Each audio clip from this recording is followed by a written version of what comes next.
we want to remind our government that we are still in a second wave. We are in the grips of it, and we don't know yet exactly when we are going to exit it. We are entering a very lonely holiday season for many people who have been lonely and isolated for months and months, and we certainly aren't looking for any more reasons to cause them any stress or alarm. And so you can imagine, and this is why Paul Manley and I are holding this press conference today, you can imagine our concern when Paul Manley and the other members of our caucus heard from their constituents last week that they had received letters from the Canada Revenue Agency demanding that they repay CERB payments that they had received in error by the end of this month.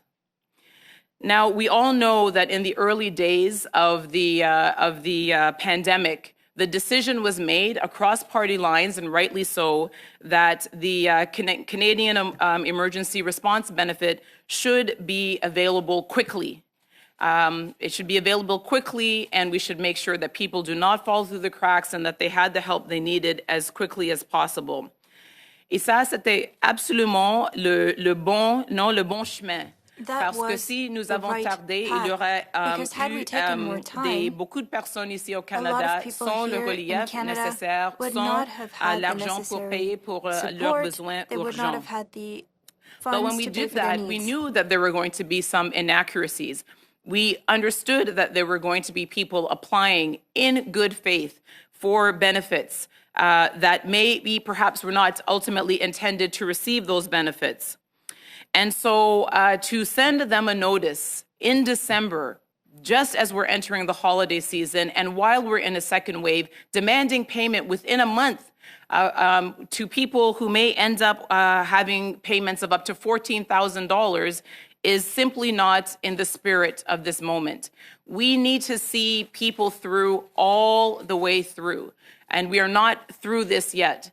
And so what we are asking for, very simply, and we're approaching this again in goodwill and good faith, we are asking the government to please suspend these demands for repayments until the new year and until the Canada Revenue Agency has the opportunity to propose a much better, much more compassionate plan that reflects that there was reasonable misunderstanding of what some of the provisions and eligibility requirements were for the CERB.